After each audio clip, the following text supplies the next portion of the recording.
Oi pessoal, boa tarde, tudo bem com vocês? Hoje iniciaremos nossa quarta aula, tá? De nutrição aplicada à enfermagem. A gente já tá chegando ao fim, hein, pessoal? Hoje a gente vai falar em relação à nutrição nos diferentes ciclos da vida. Por quê? Nós sabemos que, de acordo com a nossa idade, de acordo com a fase em que nós nos encontramos em relação ao nosso desenvolvimento, a gente necessita da absorção, né, de alguns nutrientes, tá? Então, nem todos os alimentos eles apresentam especificações em relação ao uso por faixa etária. Daí a importância de seguir uma boa nutrição, com uma boa orientação, para a gente não se confundir em relação aos alimentos e em qual faixa etária ele está mais indicado. Por exemplo, nós temos leite em pó hoje em dia, que é para uma faixa etária de idosos, porque ele está enriquecido em nutrientes que são essenciais para o idoso.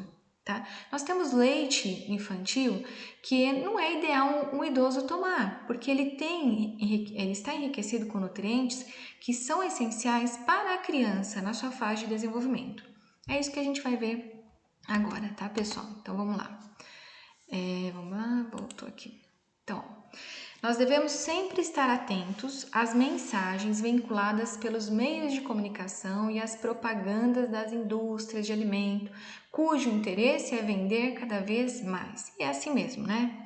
As propagandas servem para atrair o consumidor, mas nem sempre aquele alimento é nutritivo. Eu já falei para vocês em outra aula, é o caso do McDonald's, lanche do McDonald's, né? A propaganda deixa a gente com água na boca, mas não é um alimento com grande valor nutritivo, certo?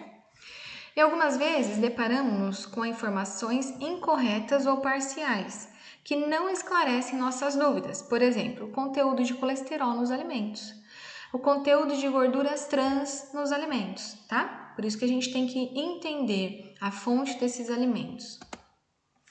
Vamos falar agora um pouquinho, gente, da alimentação da gestante e da nutriz. Então, a alimentação da gestante influi diretamente nas condições de nutrição do feto, não é? O feto, ele precisa desses nutrientes ingeridos pela mãe para que ele continue se desenvolver. Então, não deve existir a superalimentação, comer por dois, o que muita gente fala, né? O quê? Por que não? Porque isso vai acabar levando à obesidade da mãe e não necessariamente à oferta de ricos nutrientes para o feto. Mas por que, gente? A mulher grávida, ela tende a consumir alimentos ditos do seu desejo, né, da gestação. Então, são alimentos mais gordurosos, mais calóricos, doces. Isso não são alimentos nutritivos para o feto. O ganho de peso deve girar em torno de 9 a 12 quilos no total da sua gestação, tá?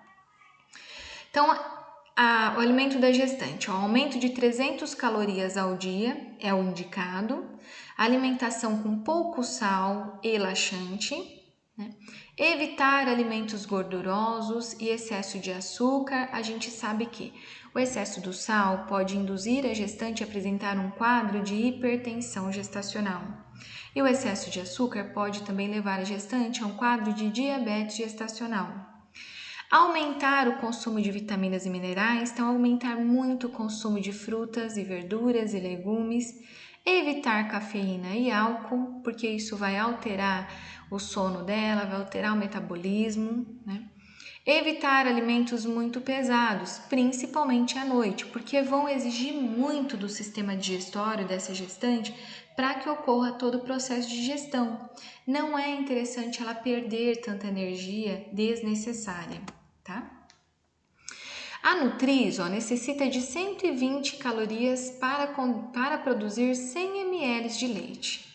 Então, sendo em torno de 850 ml dia, ela necessita de um aumento de 700 a 1000 calorias por dia. Por quê? Porque a Nutriz, ela já está amamentando, né, a puérpera. Então, ela precisa de uma maior quantidade de calorias porque ela está produzindo o alimento do seu bebê, tá? Uma parte vem das gorduras ganhas na gravidez e a outra deve vir da alimentação.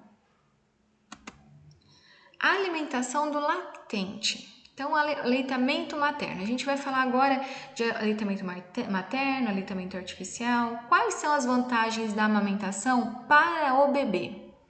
Nutrientes perfeitos nas quantidades certas, né? Enfim, o leite para o bebê é nada melhor do que o leite humano da mãe dele. Ele digere mais fácil e é utilizado de forma eficiente, ele aproveita todos os nutrientes que tem no leite. Esse leite vai proteger esse bebê contra infecções, porque ele também passa os anticorpos da mãe através do leite. Ajuda a estabelecer esse vínculo e o desenvolvimento, o vínculo do bebê com a mãe e o seu desenvolvimento. Ele vai possuir, o leite materno, enzimas que ajudam a digestão das gorduras e vai diminuir os riscos de contaminação microbiana, certo? Agora, as vantagens para a mãe. Ajuda a adiar uma nova gravidez, porque se ela estiver amamentando exclusivamente no peito, ela não vai ter novos ciclos de ovulação. Protege a saúde da mãe, ajudando a evitar câncer de mama e ovário. Diminui a hemorragia pós-parto, porque quando o bebê suga, há estímulo e produção e liberação de um hormônio chamado ocitocina, que é o hormônio responsável pela contração e involução uterina pós-parto. Então, por isso vai diminuir a hemorragia. Custa menos que o leite artificial, auxilia no vínculo mãe e filho. Tipos de leite.